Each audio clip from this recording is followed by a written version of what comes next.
Nintendo GameCube. Hi, it's Josh Thomas here, and today we're going to be talking about Nintendo GameCube games. Specifically, I'm going to show you my fun, cute little collection of Japanese Nintendo GameCube games. And let's just get the games out here because this is very awkward just looking at my hands. So, we're going to do this kind of by category in a way, and we are kicking it off the only way I know how, baby, with the Mario Party series on the GameCube. I think it's very hard to argue that the Nintendo GameCube was not the greatest time for Mario Party games. This was, I don't know if I phrased that right. Let me rephrase that. Mario Party was the best on the GameCube. There, I said it, and I don't think you can really argue against that very well. These games are great. Look at these boxes. Oh my God. All right, let's get into these. So by the way, the reason that, got one over there. The reason that I collect the Japanese ones is look at this little box. Look at this cute little box here. And it's got the, look at this. It's got the little cardboard sleeve. I like this. And they're just kind of more fun to display on a shelf. So here's Mario Party 4. Has a beautiful bit of cover art there. Holy smokeroos. We got a lot of fun happening here. The back, we've got some mini games, game boards and stuff. So I recently, I've had Mario Party 5 for several years. 4, 6, and 7 I have not had for a long time. I was an idiot as a child, and I'd kind of sell my games. I'd trade them into GameStop so I can get more money for a new game. Not a great idea, but when you're a kid and you don't have a job, that's the only way to do things. There's the disc. And here we go. This is King Koopa contemplating who he's going to murder next on his throne. Very nice. So Mario Party 4, I've been playing it a lot this year. Ooh, some artwork. And the thing that I've noticed is it has really good minigames. I mean, this has a great selection of minigames. There's some controls. But the game boards are not great. Gotta be honest. They're still better than like 9, 10, and Super Mario Party's game boards. But they have a lot of kind of annoying flaws. There's some items here. Where's the game boards at? Where are they? Here we go. So there's some fun themes. You got like the theme park, you know, the carnival. You got the casino level and stuff like that. But what I've noticed in these, because I've played them a lot, and I don't know why I didn't realize this back in the day, but you can get like stuck in an area of the board, and then your only way of getting out is through some dumb random chance. So I had like 7 turns where I was just stuck in one section of the board because I had to rely on some random stupid nonsense. So navigating in the boards is not great, but boy howdy, the mini games are really solid. So it's a weird thing. It has not stood the test of time overall. The game boards are kind of frustrating, but the mini games, bink, are really, really good.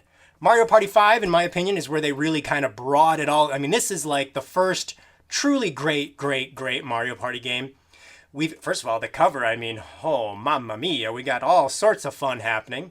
We got the little stars from the Paper Mario series make a cameo in this. They're kind of the host in a way. There we go. Ooh, we got the disc for Mario Party 5. It's got a bullet bill spiraling around. Okay, that's a game in and of itself. So this was and by the way, the game boards in Mario Party 4 are pretty ugly. Like the texture work looks like Nintendo 64 quality. So this was the first time that I really think Mario Party started to come along. We got Pinocchio. Pinocchio is about to get in some trouble there. Teresa has an ice cream cone. But the game boards are really fully 3D in this, and they're very interesting. There's the stars from Paper Mario. And yeah, we got like a pirate dream board, all these fun capsules to mess with your friends. So I am a big fan of this one. Oh, you got the Koopa Kids. Koopa Kid R, Koopa Kid B, Koopa Kid G. That's what they're called in Japan.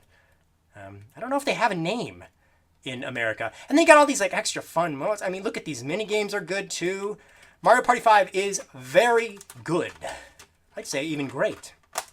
However, also, I should mention this. The reason this case is so cool is, and you can't see it on this video, unfortunately, because I'm using like professional softbox lighting, but if I was like outside in the sun with this, it has holographic 3D looking rainbow glitter all over the blue parts of the case. You just can't see it because of the type of lighting I'm using here, but trust me, it's there, and it's gorgeous. Next up, we've got Mario Party 6. Now this one, ladies and gentlemen, is my favorite Mario Party game ever. I love it. Holy smokes. The cool gimmick this time around was that you had a day and a night time mechanic. And so when you're playing a board, every 5 turns it switches from day to night and then back to day and night and day and night. And different things happen on the boards depending on the time of day. And that also goes for the mini games. So some of the mini games, in fact, most of them have a day and a night version, and they sort of play differently. You got, I think that's Twyla and Brighton, little new characters as our host. They introduced the micro. Let's crack this sucker open. And by the way, the box art is really fun. Here's the game disc. Once again, day and night separation there. Really pushing our little mascot hosts. It's funny, in the Japanese version of this game, they have little voices, but it's only one sound bit. So it's like, "Nyah," and that's all you hear them do. It's just, "Nyah, nyah." And I think that's probably why they took it out, because it's a little annoying. But they just recorded one little voice sample for them.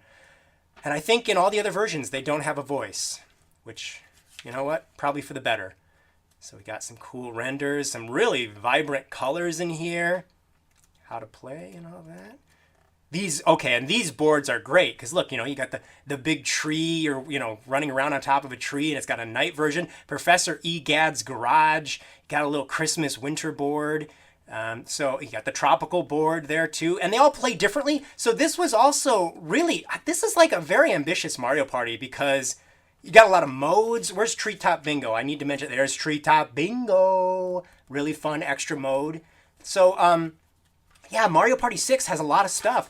They introduced the microphone, which was a free peripheral where you could play little microphone audio-based minigames. They're not great, but it's fun and it's free. They also have the day and night mechanic for the boards and the minigames. And so, yeah, it's really cool. There's a lot of stuff going on here.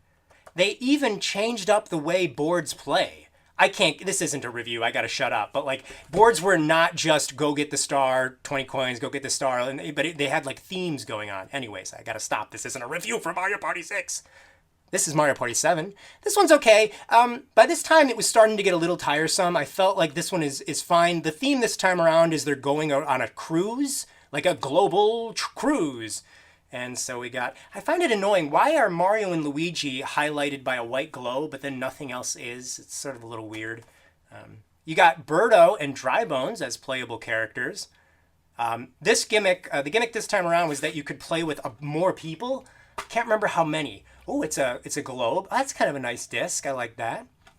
We've got, what is this? Ooh, we got a little promotion for the Nintendo software lineup. Look at that. Oh. Okay.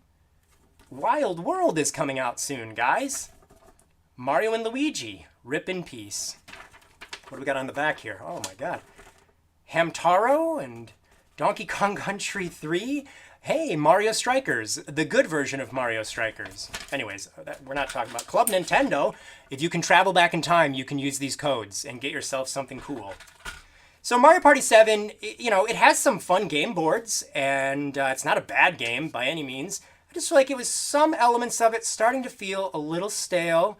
The visuals were starting to look a little bland, but it does have some fun stuff. Pagoda Peak is a very good game board, but it's got a neat little tropical cruise theme. This is a great game board. I forget the name of it, but Neon Heights, I think, is the name of it. So Mario Party 7 is another solid entry in the series, some good mini games. So what you would do with they had what would it be, 8? I think it's 8 players. And you would hold one half of the controller, and your friend would hold the other half of the controller, and you'd play mini games like that, so you can get a bunch of people involved. But that, my friends, it's like a shell game. That is the Mario Party series on the Gamecube. It's pretty good stuff. Next up, the category we're looking at here are summer-themed games. And I know Pikmin 2 is not really summer, so to speak, but nevertheless, I'm including it as summer. So let's check these out. So this is a game called Gift Pia. We need some symmetry. So Giftpia is made by Skip, which is the developer that made Chibi Robo and Captain Rainbow.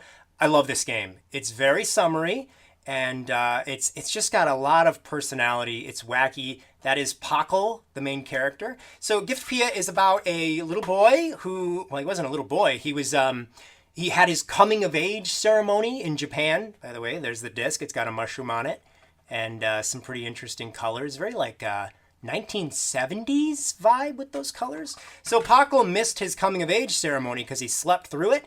And so now he's being punished and he's got to pay back the money that it cost for the town to throw the festival or the celebration. But I love it because look at this great tropical island you get to explore. And it's just, again, it has that classic Skip personality to it. There's Paco and his girlfriend there. But this never got released in English. I'm very sad about this, but I always play this every summer, and I don't necessarily beat it, but it's just, if you look at this, look how fun the art style is. I know I'm crazy for saying this, but I kind of like low poly looking art styles these days, because maybe it's just because video games have gotten so pretty and so detailed that it's sort of fun to go back to things that look a little more simplistic. I actually like how this instruction manual is not trying to cram tons of stuff on each page. It's a little bit more bold, but yeah. This little mascot is fun too. I don't know what he's supposed to be exactly, but if you can, look into Giftpia. It is a fantastic game. Hello. I'm a big fan. There's the mayor. So, and if you can't read Japanese, there are English guides online, and you could also use your phone and just push, point the camera at the TV, and you can use Google Translate, and it'll translate the text on the screen. So, there you go. Another one that I absolutely adore is Doshin the Giant. Again, summer themed. You play as this big, happy, giant, dopey looking yellow dude, and you help the little... Ooh, and look at that color. Ho, ho, ho. It looks like Donkey Kong Country Returns. You know how they have those levels with the sunset? But yeah, so your goal here is to make the lives of these little islanders more pleasant. And by the way, before we get into it, hold on, let's look. Oh, there's the disc. One of my favorite Gamecube discs, I think. I just love the way that looks. But look at the art style here. Beautiful, vibrant colors. It's watercolor. I really like the look of that. On the back, you've got the giant footprint with the little islander. Oh, what the heck? So this is a classic Nintendo game that maybe a lot of people don't know about. It did release in English in the PAL region, but we didn't get it in America because I think we got Cubivore instead. Cubivore is now worth a small fortune online. Most GameCube games are very expensive online. But I just, again, I'm a sucker for quirky, weird games with fun art styles. So you got a bunch of tribes that live on the island. They are red, yellow, green, and blue, and you kind of run around the island and you help them out in various ways. Because you are a giant, you can actually pull up the land to make mountains. You just grab the grass and you yank it up, and you can really change up the terrain in that way. You can also smash it down and make ponds and rivers. I mean, you have like full control as Doshin to change the landscape. You can pick up giant palm trees and throw them other places so grass grows around them. You could also decide to be evil and turn into the evil version of Doshin the Giant. I think it's Jashin is his name. And then you can terrorize the island and stuff. But a lot of fun things happen, and it's very relaxing, and it's weird. And if you know me, you know that I am weird, and I like weird. So, Doshin the Giant, huge thumbs up. If you haven't played it, try to get your little grimy, popsicle, sticky hands on a copy of Doshin the Giant. And then finally, oh man, I'm a Pikmin boy, and I'm not ashamed to admit it. This is Pikmin 2, in my opinion, probably the best Pikmin game. It really advanced the series in some great ways. I love the box art. Very clovery. Are there any four-leaf clovers on here? I don't know.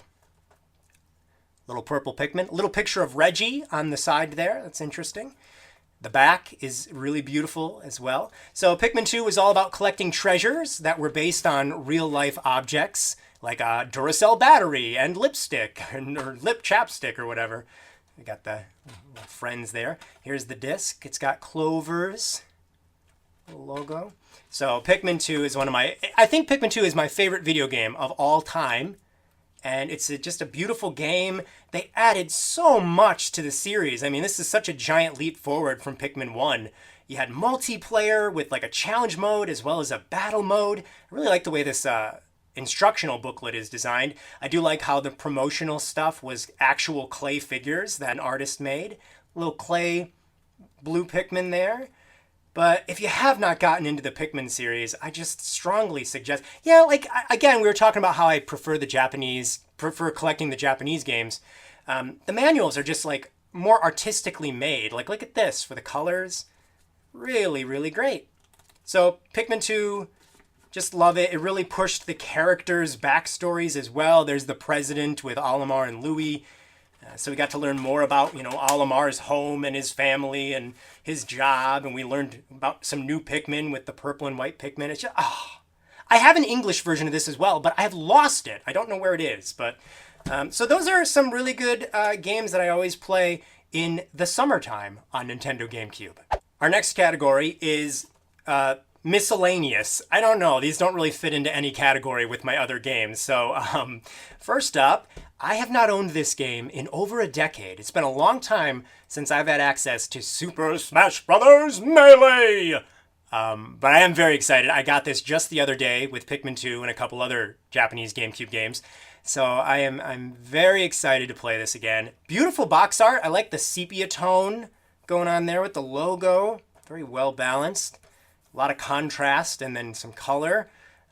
I mean, come on. Melee is it's an amazing game. I think nowadays it's kind of hard to go back and play because it's very fast. But we'll see. I'm going to be popping it back in. Roger's Base better be very proud of me for grabbing Melee again. There's the disc. Very neat. What is this called in Japan? It's called like it's called Smash Brothers DX. Okay.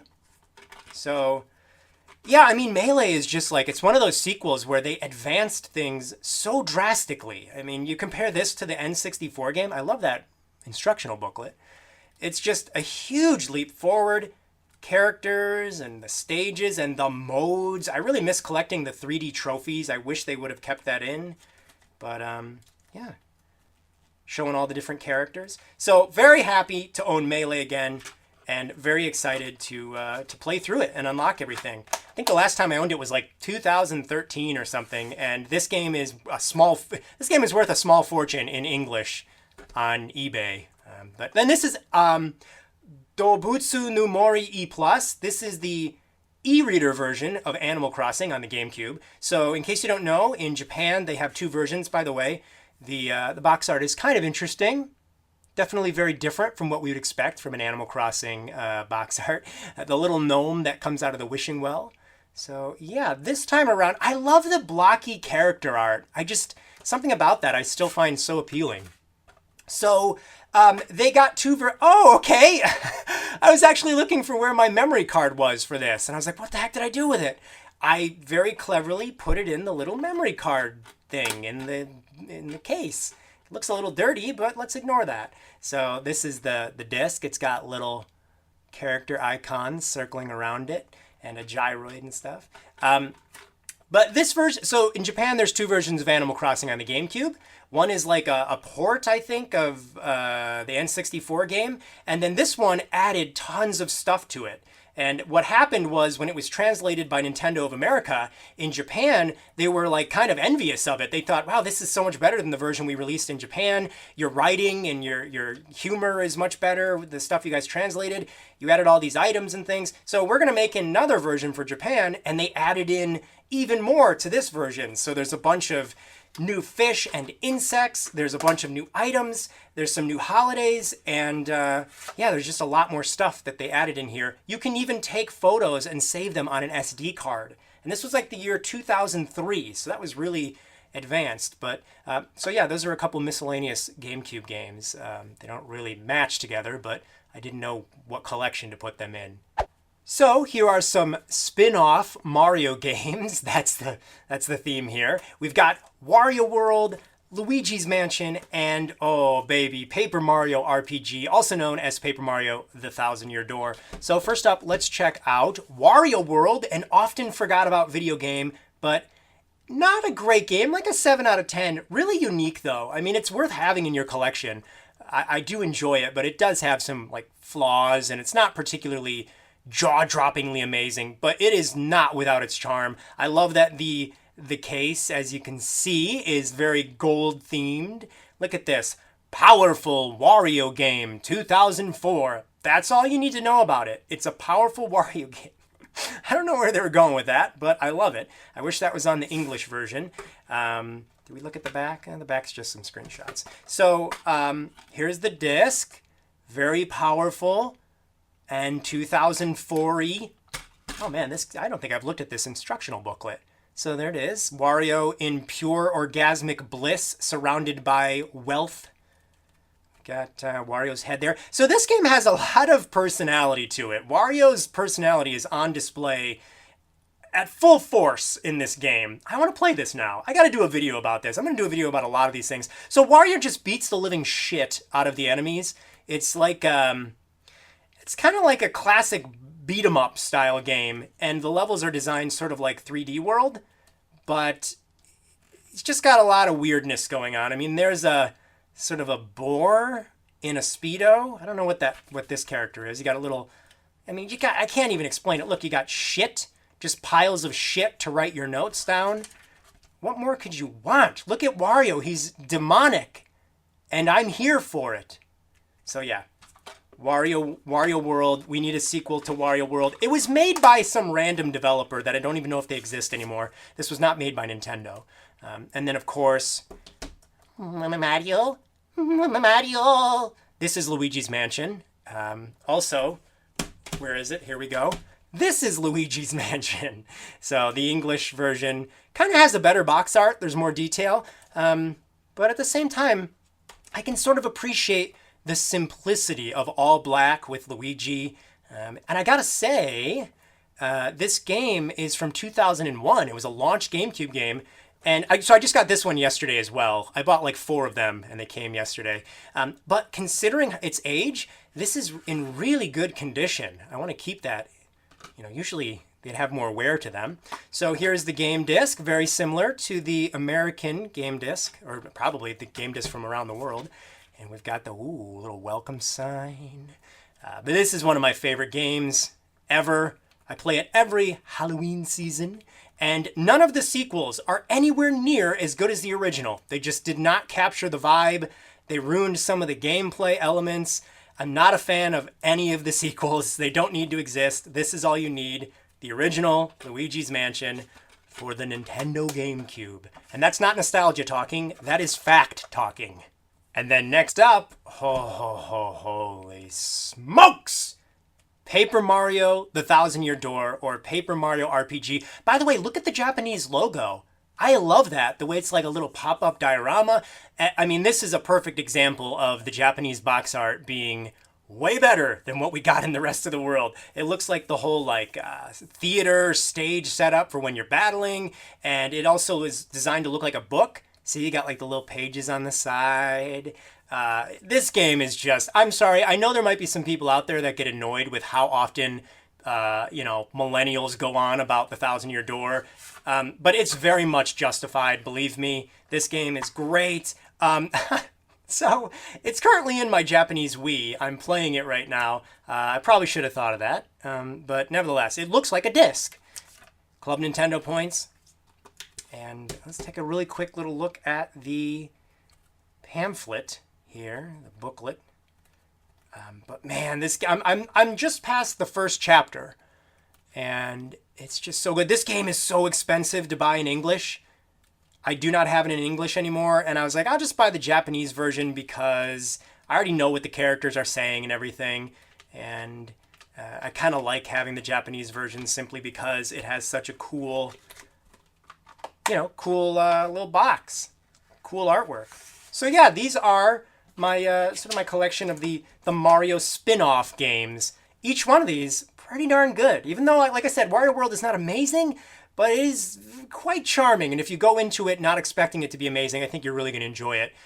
But yeah, this is quite a handful of goodness. So now we come to the Mario sports games. And I know that like the DDR game and Mario Kart are maybe not Mario sports games, but nevertheless, this is more active Mario type game. So first up, we've got, in my opinion, the greatest Mario Golf game there is. The 3DS one is pretty great too, but this is Mario Golf Toadstool Tour. Some very epic cinematic artwork for the box there. And in Japan, it was called Mario Golf Family Tour. Okay, whatever. This is really great. It's one of those early GameCube games. I am such a big fan of it. The course design, is that what you would call a golf? Yeah, it's a golf course. The course design in this is really good, really fun. A lot of stuff to unlock. Let's open it up. This one I do not have the instruction manual for, so I'm sad about that. But it is a golf ball. Really neat. I love this game. It's one of my favorite Mario sports titles of all time. It is definitely one that I play a lot in the summer, so I will be playing this quite a bit. I've already started. I'm trying to unlock all 4 of the secret characters again. And again, like this was back when Mario sports games had unlockable content, and you didn't have to wait 2 months, 6 months, a year to get all the content. It was really fun because you play the game, and then you unlock content as you do certain things. I know, what a crazy concept, Nintendo.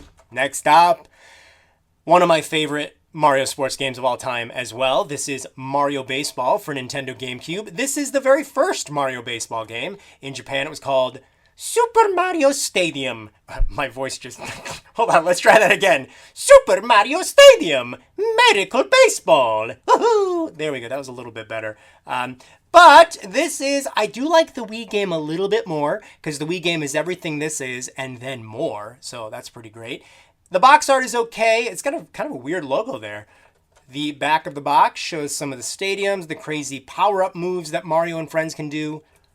It's just, you know, this is the most excited that I had probably been for a game release in my life. And I know that might sound strange, given that it's a Mario baseball game, but nevertheless, let's, here's the disc.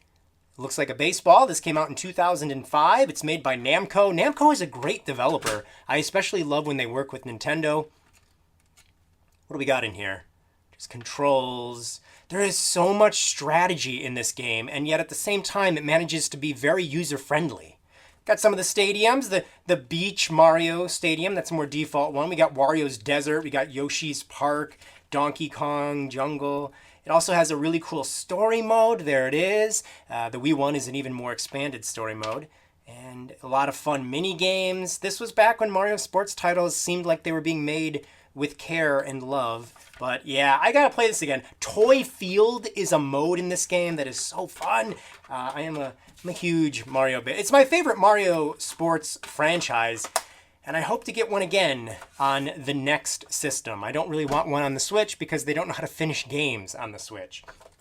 So this is probably, this is my original copy of Mario Baseball from 2005. I imported it from licksang.com or playasia.com.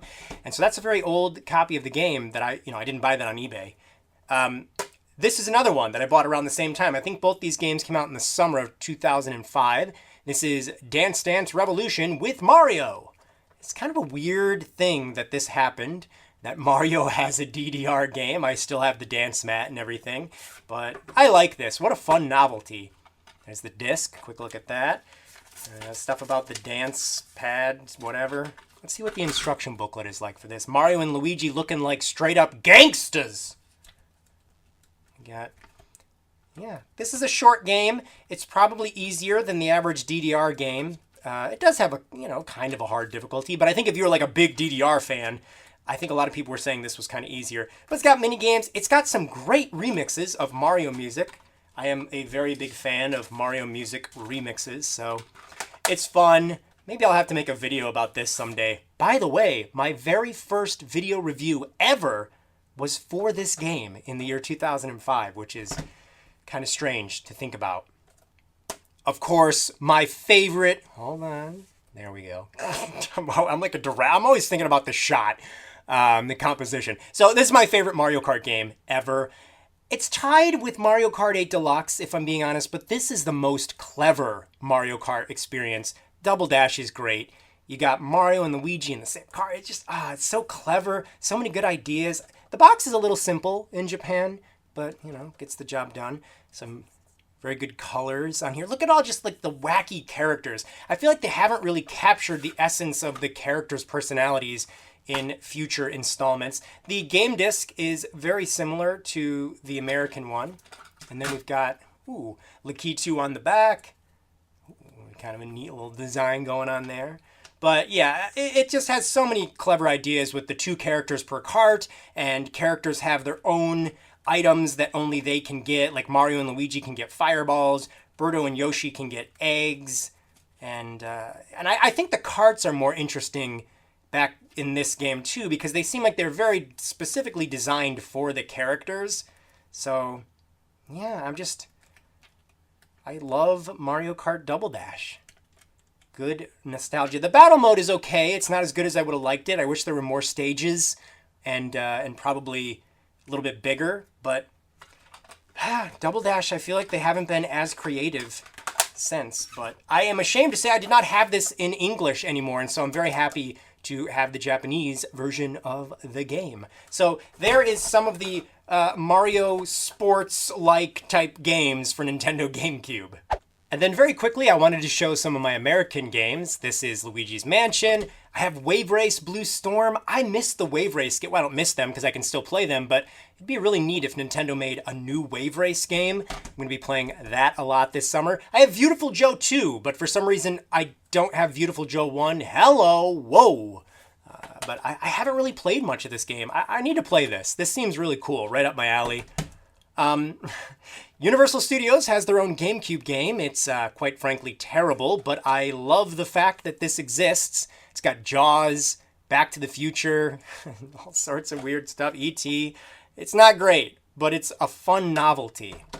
Got Donkey Konga. This is a game franchise that Reggie hated and thought it was going to ruin the Donkey Kong image. So there's Donkey Konga.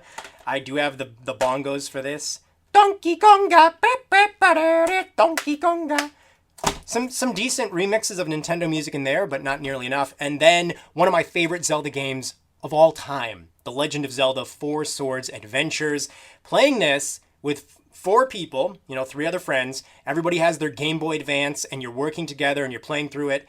It is an incredible experience. It is so unique and fun. You can, of course, play it by yourself with a GameCube controller, but the game is really enhanced when you play it fully multiplayer. And it's so cleverly designed because it really is designed to make all the players work together and solve puzzles together. Like one person hits a switch in a building, and you got to look into this game if you've not played it. It is one of my favorite Zelda experiences ever. Also, I'm a little ashamed that I don't put these in some kind of a case, but I have Star Fox Assault, one of the best Star Fox games, and also The Simpsons Hit and Run.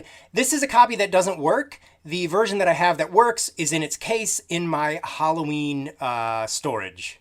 So there you have it, my collection of Japanese Nintendo GameCube games. I know that obviously there are people out there that probably own almost every GameCube game, but I really like this collection, it's been coming along. I know I can't, they're in Japanese, so I can't read this stuff, but I usually don't read when I'm playing a video game anyways, and a lot of these are old games, so I know what the characters are talking about and everything. This year alone, though, I wanted to make this video, because this year alone, I have bought a lot of these. Let's see, 1, 2, 3, 4, 5, 6, 7, 8, 9, 10. At least 10 of these I bought just this year. So I'm a little addicted to collecting the Japanese versions of GameCube games. I do need to get Chibi Robo as well as Kirby Air Ride. By the way, Kirby Air Ride is really expensive. Even the Japanese version is like $65 to $100 on eBay, which is a little weird. I don't know what's going on there. But if there are any games that I haven't shown here and you think I should check them out, let me know. And yeah, so thanks for watching, guys. I know this was kind of long and maybe a little boring, but I thought it'd be kind of a fun, relaxing video in some ways. So thank you so much for watching. And I'm going to go and play some Japanese Nintendo GameCube games. I'm going to be doing some videos on a few of these games, like highlighting them, kind of a review type thing. So stay tuned for that. Until next time, though, I will chat with you guys later.